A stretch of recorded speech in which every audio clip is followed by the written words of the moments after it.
이 세상에는 설교가 참 다양한 종류와 형태의 설교들이 있습니다. 근데 그 중에 그 모든 설교를 사실 딱 두 가지로 나눌 수 있어요. 하나는 듣는 설교가 있습니다. 듣는 설교. 다시 말해서 누군가가 말을 하고 어떤 분은 그걸 귀로 듣는 그런 설교가 하나 있고, 또 하나는 보는 설교가 있습니다. 눈으로 보고 뭐 이렇게 하는 설교가 있어요. 이 중에 어느 게 더 어려울까요? 당연히 듣는 설교가 더 어렵습니다. 이거는 사실 훈련이 좀 많이 필요해요. 이거 사실 설교만 그런 게 아니죠. 학교에 가서 공부를 하는 것도 보면은 초등학교 1학년 학생들은 시간을 오래 하지 않습니다. 시간도 짧고, 그리고 모든 것들이 갖다가 붙이고 융판에 붙이고 지금 OHP 안 쓰죠? 프로젝트 쓰고 TV 쓰고 막 이렇게 보여주는 거 하잖아요. 그런데 나이가 많고 중학교, 고등학교까지 훈련을 받고 대학교까지 이렇게 가면은 수업 시간이 1시간 반씩 하는 경우도 있고, 때로는 2시간 하는 짜리도 있고, 어떤 경우에 3시간을 풀로 하는 경우도 있고, 이렇게 되잖아요. 그러니까 이 시간을 오래 들여서 뭔가를 듣는다는 것은 굉장히 수준이 높은 겁니다. 그래서 저는 여러분들의 수준을 높다라고 믿는 거예요. 설교 길게 하죠? 우리 수준이 높아서 그래요. 여러분들이 훌륭하기 때문에 그렇게 하는 것이지, 유치원생을 데려다 놓고 그렇게 못한다 이겁니다. 어쨌든 듣는 설교가 수준이 좀 높기는 해요. 그런데 하나님이 보는 설교를 하실 때가 있다 이겁니다. 그때가 언제냐면 백성들이 하나님의 말씀을 들으려고 하지 않을 때, 관심 없어 할 때, 이렇게 외치면은 귀를 기울여야 되는데 귀를 기울이지 않으니까 눈앞에 보여주는 거예요. 보여주면서 설교를 한다는 것은 그 시대가 얼마나 영적으로 타락했는지를 아주 설교의 형태만 봐도 알 수가 있더라 이겁니다. 그래서 가장 대표적인 보여주는 설교가 어떤 설교냐면, 그게 이제 호세아가 등장하는, 호세아가 고멜과 결혼하는 그 장면이 아주 대표적인 보여주는 설교입니다. 왜 이렇게 보여주는 설교를 하냐면, 우선 그 시대를 봐야 될 것 같아요. 이 호세아라고 하는 예언자는, 호세아는 어느 지역을 향해서 예언을 한 자냐면 북이스라엘입니다. 북이스라엘이고, 그리고 이 호세아가 예언을 하던 시대는 여로보암 2세라고 불리는 그런 왕이 다스리고 있을 때예요. 근데 이때에 하나님이 보여주는 설교를 하는 겁니다. 왜요? 이 시대가 너무 깊이 타락했거든요. 한번 보시죠. 열왕기하 14장.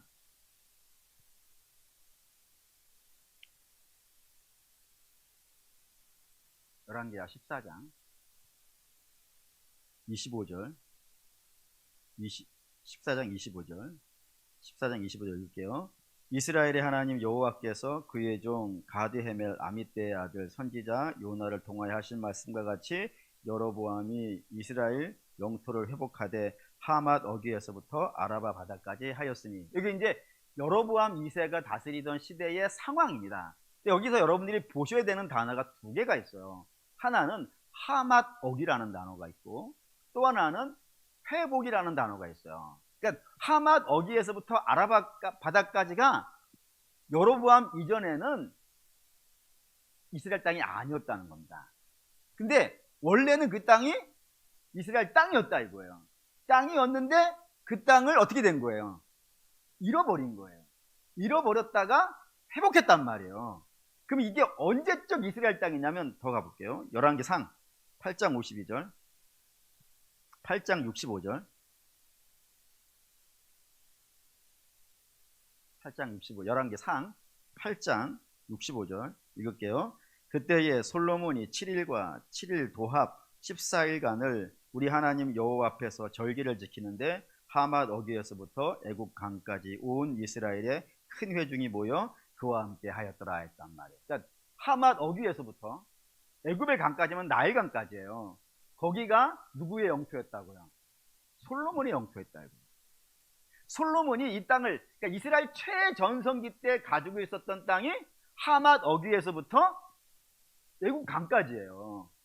그런데 그 땅을 북이스라엘과 남유다로 탁 나눠지면서 어떻게 나눠졌냐면, 아라바 바다라고 하는 건 사해 바다예요. 사해 바다에서부터 애굽 강까지는 누가 갖고? 남유다가 갖고. 그리고 아라바부터 하맛 어기까지는 북이스라엘의 여로보암 1세가 가진 거예요. 그런데 이 여로보암 1세가 하나님 앞에 아주 나쁜 짓을 골고루 하고, 그러자 하나님이 이곳저곳에서 사방에 적들이 나서 쳐들어오고 막 그래가지고 이 하맛 어기 쪽 땅을 잃어버린 거란 말이에요. 잃어버렸었는데 그 잃어버린 땅을 다시 찾았으니까 처음에 하나님이 여로보암에게 주었던 그 영토를 전부 다 어떻게 한 거예요? 회복한 거예요. 그러니까 그만큼 여로보암 2세 때는 어마어마하게 잘 된 거예요. 어느 시대만큼? 솔로몬 시대만큼. 그 정도로 잘 된 시대예요. 근데 왜 이 여로보암 때 2세 때 그렇게 나라가 잘 됐을까요, 여러분? 왜 잘 됐을까요? 성경은 이걸 기록하고 있어요. 14장 열왕기하 14장 26절. 열왕기하 14장 26절 읽겠습니다. 이는 여호와께서 이스라엘의 고난이 심하여 매인 자도 없고 노인자도 없고 이스라엘 도울 자도 없음을 보셨고, 여호와께서 또 이스라엘인을 천하에서 없이 하겠다고도 아니하셨으므로 요아스의 아들 여로보암의 손으로 구원하심이라 했다 이거예요. 그러니까 여로보암 시대에 잘 된 건 누구 때문이라고요? 하나님이 주셨다 이거예요. 하나님이. 왜? 불쌍해서. 아무도 돌보지 않고 막 천덕들어기로 살아가는 게 너무 불쌍해가지고 저의 손으로 하는 모든 일을 잘 되게 해주신 거예요. 근데 문제는 여로보암 2세라고 불리는 이 왕은 믿음이 없는 거예요. 믿음이 없는 자가 잘 돼버린 거예요, 여러분. 그럼 어떻게 살겠어요? 아니, 믿음이 없는 자가 망해버렸으면 돌아올 수 있는데 말이죠. 믿음이 없는 자가 하나님 불쌍히 여기셔가지고 몽창 줘버리니까 어떻게 되겠어요? 지 맘대로 할 거 아니겠어요? 아, 하나님 안 믿어도 잘 되네? 예배 안 해도 잘 되네? 그리고 하나님 안 섬겨도 잘 되네? 내가 믿음으로 안 살아도 잘 되네? 우상을 섬겨도 잘 되네? 그럼 뭘 섬기겠어요? 우상을 따라가는 거예요. 어마어마하게 우상을 따라가는 거예요. 그 시대 전부가. 하나님 믿을 때는 뭐 잘 안 됐었는데 하나님 안 믿고 우상에게 절하고 나부터는 너무 잘 되니까 그냥 전부 다 하나님과 관계없이 우상을 따라가 버리는 그런 일들이 이 이스라엘 시대에 열려버렸다 이거예요. 그러니 누가 하나님 말씀을 들으려고 하겠어요? 아무도 안 봅시다. 호세아 8장 11절에서 호세아 8장 11절에서 14절. 호세아 8장 11절에서 13절 읽겠습니다. 에브라임은 죄를 위하여 제단을 많이 만들더니 그 제단이 그에게 범죄하게 하는 것이 되었도다. 내가 그를 위하여 내 율법을 만 가지로 기록하였으나 그들은 이상한 것으로 여기도다. 그들이 내게 고기를 제물로 드리고 먹을지라도 여호와는 그것을 기뻐하지 아니하고 이제 그들의 죄악을 기억하여 그 죄를 벌하리니 그들은 애굽으로 다시 가리라. 이스라엘이 하나님 말씀을 만 가지를 줬는데도 불구하고 아니 뭐 필요 없어. 나 이거 하나님 말씀대로 안 살아도 세상을 따라 살아도 잘 돼. 우상을 섬겨도 잘 돼. 응? 뭐든지 잘 돼. 그러니 내가 뭐 굳이 하나님 믿어가지고 하나님은 항상 이런 식이잖아요. 너 이렇게 해. 너 이렇게 해. 이게 우선이에요, 여러분. 우상은 명령하지 않아요. 우상은 말하지 않아요. 단지 뭐만 해요? 거래만 해요. 내가 뭐를 내놓으면 그거에 합당하게 뭐를 주는 것. 이게 우상이고 하나님은 주고받는 거래가 아니란 말이에요. 주는 건 내가 너에게 필요하면 내가 줄 거야. 그러니 너 염려하지 말고 넌 뭐 하라고? 먼저 그의 나라와 그의 일을 구하라고. 다른 거 염려하지 말고 내가 네 아버지인데 네 형편 내가 몰라주겠냐. 그냥 너무 형편에 연연하지 말고 너는 내 말씀대로 살아 라고 하면서 말씀을 요구하고 거룩을 요구한단 말이에요. 우상한 걸 안 요구한다니까요. 근데 안 요구하는데 얼마나 좋아요. 근데 안 요구하는데 불구하고 잘 돼. 누가 하나님 섬기겠어요. 그러니 전부 우상을 따라가 버리는, 하나님 말씀 우습게 여기고 우상을 따라가는 그런 일들이 호세아 시대 때 발생이 됐단 말입니다. 그래 하나님을 안 들으려고 하니까 하나님이 설명을 하시는 거예요. 뭘로? 호세아와 고멜로. 호세아와 고멜로. 호세아는 우리 알다시피 누구예요? 이름 자체가 여호수아. 여호수아의 방언이 호세아예요. 그리고 이 호세아를 헬라어로 읽으면 예수, 구원자예요, 구원자. 그리고 여기는 음란한 여자예요. 이 둘을 하나님이 어떻게 하시는 거예요? 결혼시키는 거예요. 이게 설교라니까요. 뭘 보면 설교를 하냐면은, 여러분, 이 결혼은 고멜이 여호수아를 택한 거예요? 아니면 여호수아가 고멜을 택한 거예요? 호세아. 역시 여러분들은 훌륭해. 호세아가 고멜을 택한 거란 말이에요. 아시겠죠? 뿐만 아니라 이 둘을 통하여서 자식을 셋을 낳는 거예요. 여러분, 성경에서 자식을 낳는다는 것은 희망을 빌게 항상 희망을 이야기해요. 그래서 예를 몇 번 들었어요. 창세기 11장이 뭐죠? 바벨탑. 하나님이 저들을 뿔뿔이 흩어서 다 내보내버린, 하나님과 완전히 단절된 시대예요. 그래서 완전히 단절된 시대이니까 그 시대를 상징하는 사람이 아브라함이 되는 거예요. 왜냐하면 아브라함은 어떤 사람입니까? 불임한 사람이에요.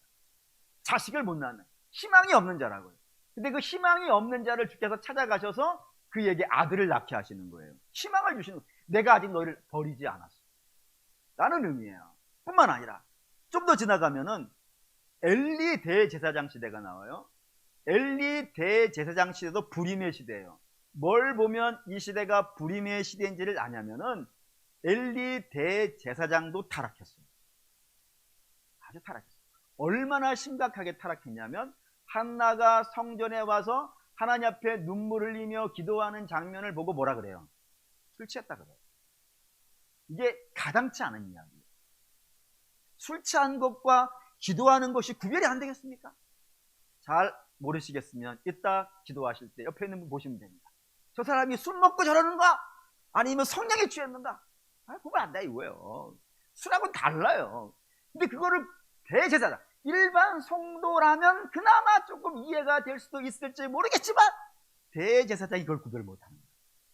근데 그것만으로도 심각한데 엘리 대제사장이 심각하면 그 다음에 대제사장이 될 사람이라도 희망이 있어야 되잖아요. 다음 세대라도 희망이 있어야 되잖아요. 우리 시대가 볼품 없으면 우리의 어린 시대라도 희망이 있어야 되는 거 아니겠어요? 그런데 엘리의 자식들은 상황이 더 나쁜 거예요. 홈리와 비느하스, 성전에 와서 예배드리는 여성들을 겁탈한, 하나님께 바쳐진 재물들을 훔치는, 더 형편이 없는 거예요. 그러니 지금도 형편없고 내일도 형편없어요. 그럼 어떻게 된 거예요? 망한 거지. 지금은 안 좋아도 내일은 좋다 그러면 희망이라도 있는 것인데, 지금도 안 좋은데 다음은 더 안 좋으니 희망이 없는 시대예요. 그걸 상징하는 사람이 누구예요? 한나. 불임한 여자 한나. 근데 하나님이 그 시대를 포기하지 않으셨다는 걸 뭘로 보여주는 거예요? 사무엘을 주시는 거예요. 뿐만 아니라 신약에 들어오면은 더 심각해져요. 신약에 들어오면 세상은 원래 다 타락했어요. 그렇잖아요? 세상은 원래 다 타락했고 점점점 더 타락해 가고 있어요. 그런데 그 타락한 세대 한가운데에서 그나마 희망이 있으려면 어디에는 희망이 있어야 돼요? 여러분, 세상이 다 타락했어요. 이 세상이 다 타락했어요. 그래도 불구하고 그나마 희망이 있으려면 어디에는 희망이 있어야 돼요? 다시, 소돔이 다 타락했어요. 소돔이 그냥 하나님의 징벌을 받을 만큼 타락했어요. 그런데도 불구하고 거기에 희망이 있으려면 최소한 뭐는 있어야 돼요? 의인 10명은 있어야 돼요. 다시, 이 세상이 다 타락했어요. 근데 다 타락했음에도 불구하고 이 세대에 희망이 있다 그러면 어디는 희망이 있어야 돼요? 교회. 예수님 당시 세상이 다 타락했어요. 그러면 그나마 그 시대가 볼만하려면 누구에게는 희망이 있어야 돼요? 이스라엘. 다 똑같은 개념이에요. 그런데 예수님 당시에는 세상도 타락했지만 이스라엘은요 더 타락한 거예요. 근데 이 이스라엘은 보통 이스라엘이 아니에요. 한번 망했다가 돌아온 자들. 다시는 안 그러겠다. 하나님 다시는 안 그랬대 하고 약속하고 돌아온 자들이에요. 그런데 그들이 더 타락했어요. 희망이 어디 있는 거예요? 세상에도 없고 믿음 안에도 없고. 그러니까 끝난 거예요, 거기가. 근데 하나님이 그 시대를 불쌍히 여기셔서 내가 아직 너희를 버리지 않고 너희를 지킨다는 그 놀라운 복음의 메시지를 들고 하나님이 직접 들어오신다 이거예요. 그게 예수님. 그러니까 예수님 때문에 희망이 생긴 거야. 세상 어디를 봐도 희망이 없는데 예수님 때문에 희망이 생기고, 이런 식으로 어린 세대가 등장한다는 것, 새로운 아기가 태어난다는 것은 성경에서는 항상 희망을 상징하는 거예요. 그렇기 때문에 사랑하는 우리 믿음의 성도 여러분, 우리 주님의 교회에 누가 임신했다 그러면 교회가 기뻐요. 이번에 누가 임신했대. 와, 환상적이지 않아요? 저만 좋아요 지금? 네? 사랑하는 여러분, 누가 임신했대? 이번 주에 꼭 찾아가지고 여러분 축복해 주시기 바라요. 하나님이 우리에게 준 복이에요. 뿐만 아니라 우리 교회 어린 세대들이 자라고 있다는 거예요. 어마어마한 복이에요. 특별히 저기 요즘 제가 눈에 넣어도 아프지 않은 애들이 있어요. 누굴까요? 여기 주일날 11시 앞에 나와서 여기 노래 부르는, 찬양하는 그, 예? 그 남학생들, 예? 잘 불러요, 못 불러요? 제가 이걸 얼마나 감동을 했냐면은, 여러분 아시다시피 저는 제 나름대로는 대한민국에서 유수의 교회를 섬겼어요. 청년 때는 용두동 감리교회라 그래서, 감리교회에서는 그 교회가 뭐 크기에 비해서 어마어마하게 유명한 교회예요. 그 교회 목사님이 감리사라 그러거든요. 뭐 어차피 어마어마해. 모르는 사람이 없는 그런 교회에 제가 이제 청년부 회장이기도 했고, 청년부 교사이기도 했고, 뭐 이런 식으로 했었어요. 그런데 그런 교회에도 청년이나 학생들이, 고등학생들, 중학생들이 앞에 나와서 11시 예배 때 찬양하지 않습니다. 한신교회, 기장교회에서 가장 유명한 교회예요. 근데 거기도 학생들이 나와서 하지 않습니다. 군산 성광교회, 어마어마한 교회입니다. 거기도 하지 않습니다. 안 시켜줘서 안 하는 게 아닙니다. 안 하려고 합니다. 그런데 여기 와 있는 애들은 다 자발적으로 하는 애들이에요. 우와, 놀랍지 않습니까? 노래를 잘하니 못하니 하나도 중요하지 않습니다. 노래를 잘하는 걸로 하나님이 기뻐하시는 거라면 천사를 보내야지. 천사들 얼마나 잘하겠어요. 음정, 절대 음감, 찬양, 와, 조수미, 천사에 비하면 조수미는 저기 옆에 찌그러져 있어야 돼요. 그런 천사들이 하는 찬양을 기뻐하지 아니하시고 우리의 찬양을 기뻐하신다는 것은, 여러분, 찬양은 크게 부르냐 작게 부르냐의 문제가 아닌 거예요. 저들이 진심이 있는, 저는 우리 아이들이 진심이 있는 것 같아요. 바라고 원하는 건 딱 하나의 소망이 더 있지. 하나의 소망은 시꺼먼 남자애들만 부르는 것도 멋있긴 하지만 우리 이쁘이들도 좀 불러주면 얼마나 좋을까? 그런 소망이 있지만 여러분들 기도해 주세요. 어쨌든 그런 식으로 어린 세대들이 돋보이고 있어요. 청년 세대들, 우리 교회에 희망이 있다고 생각합니다. 분명히 나는 하나님 우리에게 주신 복이라고 생각을 해요. 그걸 이 사랑하는 여러분 바라고 원하는데, 그 어린 세대들이 희망을 갖고 하나님 옆에 나와서 뭔가를 시원찮은 거라도 하고 있다 그러면 우리는 야 이거밖에 못하냐? 이렇게 하지 마시고, 야 너 정말 잘한다. 여기 계신 분들은 이번 주에 한 번씩 하는 거예요. 어린 세대를 보면 너 정말 잘한다. 찬양하면 정말 잘한다. 예배드리면 정말 잘 드린다. 뭐 딴 짓 하더라도 야 너 정말 잘한다. 해주실 수 있기를 바라요. 어쨌든 그렇다 이겁니다. 하나님이 이 고멜, 얘네들 사이를 통해서 3명을 보내주신 거예요. 그러면 얼마나 땡큐예요. 하나만 해도 희망인 거 아니에요. 3이나 보냈으니까 얼마나 희망이에요. 근데 이 문제는 이 고멜이 3을 낳고 어떻게 하는 거예요? 도망갔단 말이에요. 저는 고멜을 정말 하수라고 여기는 게, 선녀와 나무꾼에서 선녀가 도망을 간단 말이에요. 근데 왜 도망가냐면 애를 둘만 낳았단 말이야. 둘을 낳았으니까 한쪽씩 안고 도망가 버렸단 말이에요. 근데 고멜은 3 낳고 도망갔으니까 고멜이 더 센 여자예요. 이 여자가 나쁜 여자예요. 어쨌든 도망갔어요. 그런데 하나님 다시 어떻게 하는 거예요? 호세아에게 다시 가서 데려오라 한다. 그것도 돈을 내고 데려오라고 한다. 값을 내고 들어간다. 그 말인즉슨 하나님은 포기하지 않으시는 거예요. 그러니 이 호세아가 고멜과 결혼하는 이야기로 우리는 분명히 설교를 듣는 겁니다. 뭐냐면 고멜이 자라지 않았음에도 불구하고 하나님이 선택해 주셨고, 고멜이 자라지 않았음에도 불구하고 그들에게 희망을 주시고 계시며, 고멜이 잘하지 않았음에도 불구하고 대가를 내고 저를 사주신다 이거예요. 이게 하나님의 사랑이라 이겁니다. 이게 누구의 설교라고요? 하나님이 들으려고 하지 않는 그런 이스라엘을 향해서 하나님이 하시는 보여주는 설교가 된다 이겁니다. 그런데 오늘 저와 여러분이 읽은 에스겔은 이 반대의 이야기가 등장하는 겁니다. 반대의 이야기. 어떤 식의 반대가 되어지냐면 BC 588년 아주 유명한 해입니다. 무슨 해냐면 바벨론의 느부갓네살이 예루살렘을 세 번째 침공한 해예요.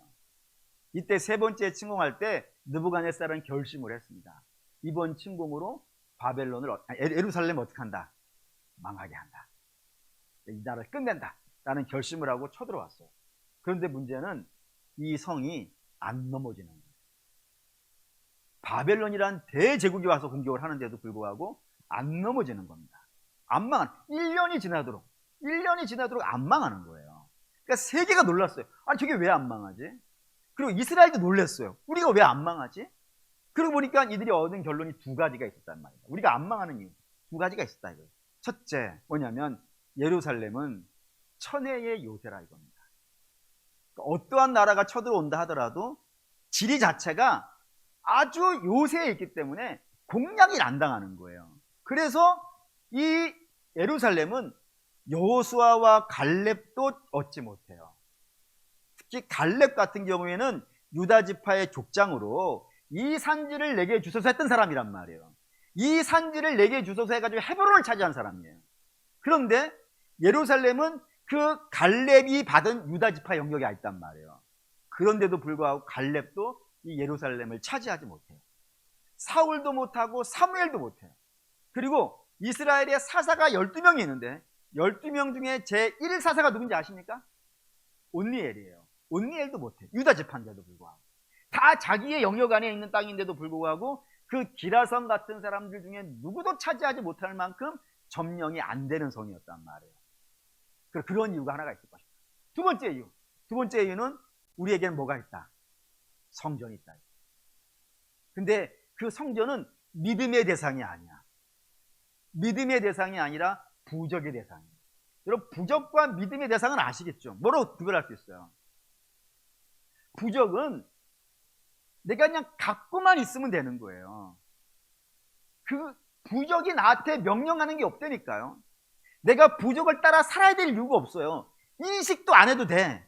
그렇잖아요. 부적이 내가 갖고 다니는지 안 갖고 다니는지 그 인식하느냐에 따라서 부적이 효력을 나타내고 안 나타내고 그러던가요? 아니잖아요. 그냥 벽에잎 속에 넣어놓고 자면 되는 거 아니에요. 목사님 어떻게 하시나요? 내가 해봤나? 그냥 뭐 허리띠 속에 넣어놓고 되는 거 아니에요. 잊어버리고 다녀야 돼. 심지어는 어떤 경우도 있냐면은 애가 부적을 주니까 안 갖고 다니는 거예요. 그래서 엄마가 몰래 가방에 붙여놨어요. 자식은 그게 있는지도 몰라. 그런데도 불구하고 효력이 있다고 하는 게 부적이에요. 진짜냐 아니냐는 게 떠나서 그게 부적이라는 것의 개념이라고요. 근데 성전은 그렇게 갖고 다닐 수 있는 게 아니에요, 여러분. 성전은 뭐 하는 곳이에요? 예배 드리는 곳이에요. 성전에서 뭐가 나오는 거예요? 하나님 말씀이 나오는 거예요. 이게 인격적인 교제라니까요. 내가 주께 예배를 드리고 주께서 내게 명령하시고 나는 그 명령에 따라 살고 이런 교제와 사랑과 역사가 있는 곳이 성전이란 말이에요. 그러니까 성전이 있다는 것만으로 부적이 안 되는 겁니다. 그 성전과 어떠한 만남이 있는가, 어떠한 교제와 어떤 사귐이 있는가, 이게 더 중요한 것이지 그게 있느냐는 하나도 중요하지 않은데 당시에 이스라엘은 이게 부적이었다 이거예요. 이 성전이 있기만 하면 내가 가서 예배를 안 드려도 돼. 성전에서 말씀 안 들어도 돼. 이게 있기만 하면 나는 안 망해. 부적이잖아요, 일단. 이런 생각으로 이런 일이 있기 때문에 우리가 안 망하고 있다고 생각했다고요. 근데 이게 안 망한 게 1년을 지나서 6개월이 더 지난 겁니다. 6개월이. 1년 6개월이. 그렇게 지나가니까 세월이 이렇게 쭉 지나가는 거예요. 그랬더니 예루살렘에 있는 사람들 어떻게 생각했겠어요? 예언자들이 예레미야나 에스겔이나 이런 믿음의 사람들이 너희 망한다 라고 했는데도 불구하고 그 대군이 세 번째 쳐들어왔음에도 불구하고 우리가 안 망하니까 저들의 예언은 어떻게 된 거예요? 틀렸다고 생각했다. 그리고 바벨론의 포로로 끌려간 자들은 망하는 줄 알았단 말이에요. 그 바벨론에 어마어마한 군대가 갔으니까. 근데 안 망하는 걸 보면서 뭐 우리 흔히 그런 말 쓰잖아요. 이 또한 지나가리. 그냥 지나가는갑다. 그래서 아무 감각이 없어지는 거예요. 하나님 말씀에 대한 감각이 듣지 않는 거예요. 그러자 하나님이 보이는 설교를 하시는 겁니다. 그 보이는 설교가 뭐였냐면은 이겁니다. 에스겔 24장 16절.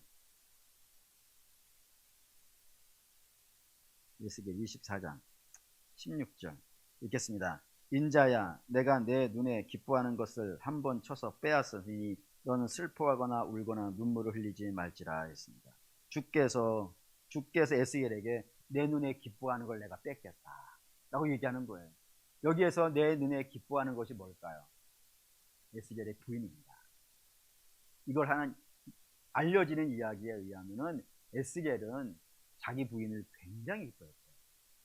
그 왜 기뻐하냐면 사실 뭐 설명할 수 있는, 부부간에 그 기뻐하는 게 얼마나 기뻐하는지 뭐 설명할 수 있는 방법은 없지만 대충 이런 걸로 설명을 해요. 이스라엘은 대체로 몇 살쯤 결혼하냐면 15살이 언저리에서 결혼을 해요. 어린 시절에 결혼을 해요. 그렇게 해서 예루살렘에서 10년을 살았어요. 그래서 25살이 되었을 때 바벨론의 왕이 2차 침공을 해요. 느부갓네살이. 그때 포로로 끌려가는데 에스겔이 끌려가는데 그때 에스겔만 끌려가는 게 아니라 그의 부인도 같이 갔다고 돼요. 같이 가서 거기에서 5년을 보내게 돼요. 그리고 5년을 보내는 동안에 이렇게 살다가 5년째 되는 해에 에스겔이 예언을 시작을 했어요. 30살 때. 25살 때 끌려왔고 30살 때 예언을 시작을 했어요. 그리고 지금은 10년이 지난 거예요. 10년이. 그러면 여러분, 그러면 몇 년이에요? 총 25주년. 25주년. 25주년이죠? 25주년을 부르는 이름이 있습니다. 뭐예요? 은혼식. 은혼식. 그러니까 우리식으로 말하면 에스겔은 사반세기를 자기 부인하고 같이 사는 거예요. 그것도 어렸을 때, 청년의 어린 시절에 만났던 부인. 그리고 함께 자라봤고, 함께 포로로 끌려가서, 함께 고생을 했고, 함께 눈물을 흘렸고, 서로 의지할 데가 없잖아요, 사실. 부부가 제일 좋은 게 뭡니까, 여러분? 부부가 제일 좋을, 부부가 제일 좋을 때가 언제냐면은, 연애할 때하고 부부가 되었을 때 제가, 제 경험으로는 제일 좋았을 때는 이거였어요. 연애할 때는, 저녁, 데이트 하잖아요? 데이트하고, 잘 가, 이렇게 하라면, 이렇게. 나는 이리로 가고, 이 사람 저리 가고. 그렇잖아요? 근데 결혼하면은, 같이 가는 거야, 같이. 이게 진짜 좋은 건데. 해보세요. 진짜 좋은 거예요, 여러분. 내가 같은 방향을 보고 간다. 그리고 내가 힘들 때든 좋을 때든 눈물 날 때든 슬플 때든 항상 짝꿍으로 옆에 있어준다. 기가 막히게 좋은 거예요, 여러분. 그게 에스겔의 부인이었다 이거예요. 그래서 굉장히 기뻐했대요. 근데 그 굉장히 기뻐했던 부인을 하나님께서 데려가겠다. 죽인다. 라고 했다. 근데 그것도 심각한데 더 볼게요. 17절 읽겠습니다. 죽은 자들을 위하여 슬퍼하지 말고 조용히 탄식하며 수건으로 머리를 동이고 발에 신을 신고 입술을 가리지 말고 사람이 초상집에서 먹는 음식물을 먹지 말라. 이게 뭐냐면 사람이 이스라엘에 죽으면 당연히 해야 되는 일들이에요. 당연히 우리식으로 말하면 상복을 입고 뭐 병풍을 치고 뭐 등을 달고 이게 기본적으로 따라오는 것들이 있지 않습니까? 이스라엘 사람 죽으면 이런 식을 한단 말이에요. 그거 하나님이 하지 말라. 하지 마. 너 죽은 자에 대해서 아무런 애도도 하면 안 돼. 그리고 그 다음도 보시죠. 18절 읽겠습니다. 내가 아침에 백성에게 말하였더니 저녁에 내 아내가 죽었으므로 아침에 내가 받은 명령대로 행하였다. 아침에 하나님의 말씀을 받았어요. 네 부인 죽는다고. 저녁에 죽은 거예요. 그래서 주께서 에스겔에게 한 대로 말씀하신 대로 죽은 자를 자기 부인을 향해서 아무런 애도도 하지 않습니다. 아무런 애도도 하지 않습니다. 그냥 담담하게 백성들에게 내 부인 죽었어 라고 이렇게 얘기만 한 거예요. 근데 백성들이 놀라는 거죠. 아니, 자기가 그렇게 기뻐하는 자가 죽었으면 당장 나와야 되는 반응이 뭐예요? 간혹 이런 분들이 있어요. 부인이 죽으면 화장실에 가서 옵니다. 근데 그래서 본 일이 없어.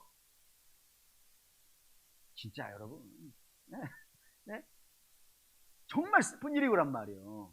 그래서 어느 조사기관에 조사를 했는데 사람이 인생에 받는 스트레스가 있잖아요. 스트레스를 100에서부터 0에서부터 100까지 쭉 표시를 해가지고 사람이 인생을 당하면서 경험하는 스트레스를 쭉 표시를 한 거예요. 그 중에 가장 심각한 스트레스가 뭔지 아십니까? 부부 중에 배우자가 죽는 거예요. 부인이든 남편이든 상관없어요. 정말 나쁜 사람이 아닌 경우는, 정상적인 경우라면 자기의 배우자가 죽는 것이 인생에 살면서 가장 큰 스트레스. 얼마냐면 95점이래요. 그게 최고의 스트레스예요. 그런 거라 이거예요. 그러니 이 어마어마한 스트레스를 받아가지고 에스겔 막 울고불고 난리를 쳐야 되는 상황인데 아무런 표정도 변화도 없이 담담하게 나 부인 죽었어 라고 이야기하는 거예요. 그래 놀래가지고 백성들이 그제서야 반응하는 거예요. 보시죠. 그제서야 19절 읽겠습니다. 백성이 내게 이르되 내가 행하는 이 일이 우리와 무슨 상관이 있는지 너는 우리에게 말하지 아니하겠냐. 그제서야 묻는 거예요. 도대체 왜 그러냐? 이게 뭐 예언이냐? 이게 뭐 징조냐? 그 전까지는 1년 6개월 동안 에스겔이 끊임없이 하나님, 뭐 지난주 봤잖아요. 녹슨 가마라고 막 하나님 다 불로 태워버리겠다고 이래도 아무도 안 물어봤단 말이에요. 아무도 안 물어봤는데 에스겔의 부인이 죽으니까 그제서야 물어보는 거예요. 이게 도대체 왜 그럴까? 왜 하나님 이렇게 설교를 하시는가? 그래서 굉장히 많은 성경을 공부하시는 분들이 여기에서 다 많이 넘어졌어요. 많이 넘어졌어요. 어떻게 넘어졌냐면 아무리 그런다고 하더라도 어떻게 하나님이 에스겔의 부인을 죽일 수 있는가? 이스라엘이 망한다는 걸 설명하기 위해서 에스겔의 부인을 어떻게 죽일 수가 있는가? 라고 하면서 이거는 실제로 하나님이 죽이신 게 아니야. 이거 그냥 예언이고 상징이고 비유일 뿐이야 라고 하는 학자들도 굉장히 많아요. 근데 우리는 이거에 대해 사실 뭐라고 설명할 수 없어요. 그냥 우리 있는 대로 받아야 되고, 만약에 여러분 진짜로 궁금하시면 나중에 하나님께 가서 직접 물어보셔야 돼요. 우리가 뭐 진짜예요? 비유예요? 이렇게 물어볼 수 없어요. 그냥 우리는 어떻게 받아요? 그냥 아멘으로 받아요. 하나님의 크신 뜻을 우리는 다 이해 못하기 때문에 아멘으로 받습니다. 단지 우리가 오늘 해야 될 건 뭐냐면은 이 죽음이 가지고 있는 의미를 여러분과 제가 나눠야 돼요. 그 죽음의 의미를 여러분들이 자세히 살펴봐야 되는데, 첫째는 이겁니다. 첫째는 우리 봤다시피 에스겔과 부인하고는 25년을 살았어요. 25년 동안 살면서 수많은 서사들이 있고 기쁜 일과 슬픈 일과 뭐 눈물 나는 일들이 많았을 거예요. 그러면서 뭐가 드는 거예요? 정이 드는 거예요. 없으면 안 될 정도로 깊은 정이 드는 겁니다. 그런 자가 죽는 거예요. 그럼 슬프죠, 당연히. 당연히 슬퍼야 되는 게 마땅해요. 그런데 관점을 좀 바꿔봅시다. 어떻게 바꿔보냐면 하나님이 신랑이고 이스라엘은 신부예요. 그러면 이 관계는 몇 년인데? 이 관계는 몇 년입니까? 에스겔과 에스겔 부인 만난 건 25년 사는 거예요. 근데 하나님과 이스라엘은 몇 년 산 거예요? 줄 잡아서 우리는 1500년이라 합니다. 아브라함부터 세가지고. 아브라함부터 세가지고 하나님과 이스라엘이 신랑과 신부로 만나고 주와 목자로 만나고 아버지와 자녀로 만난 것이 여기 멸망할 때까지가 1500년입니다. 그 1500년 동안 하나님께서 이들에게 어마어마한 사랑과 애를 쓰신 거예요. 탁까놓고 얘기해서 에스겔의 사랑은 아무리 그가 부인을 향한 깊은 사랑이 있다 하더라도 인생의 사랑은 완전한 사랑이 아닙니다. 왜곡되어져 있고 연약한 사랑이에요. 그런 사랑 속에서도 25년 산 부부가 헤어지는 것이 저토록 아프고 괴로운 일인데, 하나님은 어떤 사랑을 하시는 분이에요? 완벽한 사랑을 하시는 분이에요. 그 완벽한 사랑으로 1500년을 사랑하신 거예요. 그럼 얼마나 많은 깊은 정이 들이겠어요. 그런데도 그 하나님이 그 이스라엘을, 자기 신부를 죽이는 겁니다. 그럼 그 마음은 어떻겠어요, 여러분? 그 마음을 헤아려 봅시다. 하나님 도대체 어떠한 마음으로, 그게 쉽게 할 수 있는 일이겠습니까? 하나님은 어쩌면은 우리가 다 설명할 수는 없겠지만 하나님도 당신의 가슴을 칼로 찢는 것처럼 고통스러울 거예요. 그런데도 불구하고 저들의 죄가 너무 깊은 겁니다. 그래서 저들을 죽이는 거예요. 예루살렘을 멸망시키는 거예요. 두 번째 이 멸망의 의미는 징조라고 되어 있어요. 이거 보시죠. 24절 읽겠습니다. 이같이 에스겔이 너희에게 표징이 되리니 그가 행한 대로 너희가 다 행할지라. 이 일이 이루어지면 내가 주 여호와인 줄을 너희가 알리라. 이게 뭔 말이냐면 이스라엘이 망할 거예요. 망할 때 전쟁이 나서 망하는 거예요. 그때 막 사람들 죽어나가지 않겠습니까? 그때 장사 치울 수 있겠어요? 전쟁 중인데. 그때 사랑하는 사람이 죽었다고 해가지고 거기서 곡할 수 있겠어요? 도망가야 되는데. 죽은 자 막 어떻게 할 수가 없는 거예요. 그냥 무덤도 못 쓰고 내팽거 치고 막 도망가야 되는 상황이라고요. 그게 지금 에스겔의 상황이라 이거예요. 이렇게 될 거야 라고 하는 표징으로서 이 일을 하시는 것이고, 세 번째 에스겔 보고 울지 말라고 한 것은 이 예루살렘의 멸망이 영결은 아니라 이겁니다. 영결은 뭐죠? 세상에서 장례식 하면 영결식이라 그러지 않습니까? 영원히 헤어지는 것, 영결식이에요. 근데 이스라엘과 하나님이 헤어지는 건 영원히 헤어지는 것이 아니에요. 잠시 헤어지는 겁니다. 잠시 헤어지는 건 왜 헤어지는 거예요? 저들의 죄를 떨구기 위하여서, 저들의 악함을 풀무 속에 넣어서 불태워 저들의 더러움을 씻고 거룩한 모습으로 나오게 하기 위해서 잠시 죽는 거예요. 그런 것이기 때문에 성도는 그렇게 요구받지 않습니까? 믿음 없는 사람 같이 울지 말자. 믿음 없는 사람처럼 좌절하지 말자. 저들은 한 번 죽으면 끝나는 것이지만 우리는 한 번 죽는 거로 끝나는 것이 아니라 하나님 나라에서 다시 만날 것이니까 그것이 서로가 위로가 되라. 사도 바울이 데살로니가 전서 5장에다가 설명해 놓은 이야기입니다. 이스라엘 멸망도 마찬가지죠. 우리 지금 알죠? 이 망하고 나서 70년 만에 돌아와서 다시 성전 세우고 함께 만나 예배 드리는 것, 우리가 본 바라 이겁니다. 그러니 그런 이유가 있다 이거예요. 그런 이유로 에스겔의 부인을 죽이고 했다 이겁니다. 사랑하는 믿음의 성도 여러분, 우리가 오늘 이거 마음에 새겨야 되는 겁니다. 하나님이 우리를 기뻐하시는 분이라는 거예요. 기뻐하시는 분이 우리의 죄를 용납하시지는 않는 겁니다. 반드시 우리의 죄는 어떻게 하시는 거예요? 다루신다니까. 물론 오래 참으신다니까요. 느닷없이 그러는 게 아니라 오래 참으시면서 계속해서 설교하시는 거예요. 근데 그것에 대해서 반응하지 아니하면은 결국 하나님께서 저들을 매를 들 수 있고, 근데 그 매를 드는 것은 죽이려고 하는 것이 아니라 다시 정결하게 만드시기 위한 채찍이라 이겁니다. 그래서 성경은 하나님이 호세아를 통해서 고멜에게 하시는 것도 사랑이라 그래요. 그리고 하나님이 에스겔을 통해서 하시는 것도 사랑이라 그래요. 우리 이 모든 것을 다 사랑으로 받아야 됩니다. 그러니 이걸 사랑으로 받는다면은 우리가 에스겔 시대에 나오는 이스라엘처럼 하나님이 이거 나쁜 짓이야 라고 하시는데 그걸 고집부리면요 안 되는 거죠. 우리 주께서 이건 아니야 라고 하는 것이 있으면 우리도 그게 아닌 게 돼야 돼요. 그렇지 않습니까? 성경이 아니야 라고 이야기하는 우리도 아닌 게 돼야 돼요. 그리고 아닌 게 되려고 해야 돼요. 그리고 성경이 이걸 해 라고 이야기하는 것이 있으면 해야 돼요. 하려고 해야 돼요. 그 길을 가야 되는 거예요. 그 길이 좁은 길이든 힘든 길이든 그건 다음 문제. 힘들고 좁은 길이니까 기도하는 거 아니겠어요? 주의 도움을 구하여서 그 믿음의 길을 가십시오. 그럼 반드시 거기에는 승리와 기쁨이 있어요. 우리 하나님 절대로 우리를 포기하시는 분이 아니에요. 이스라엘을 망하게 하는 것도 포기하는 망함이 아니라 고치기 위한 망함이라 그랬어요. 그러니 하나님 절대로 아들을 내어주시고 구원한 우리를 포기하지 않습니다. 그러면 우리가 우리를 포기해야 돼요. 우리가 우리를 내려놓고 우리의 생각과 우리의 뜻을 내려놓고 주님을 따라가야 된다 이겁니다. 어떻게? 내게 맡긴 십자가 지고 쫓아가셔야 돼요. 넘어질 겁니다.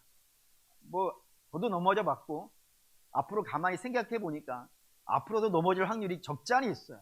하지만 우리 주님도 골고다 언덕에 올라갈 때 7번 넘어지신 거 아시죠?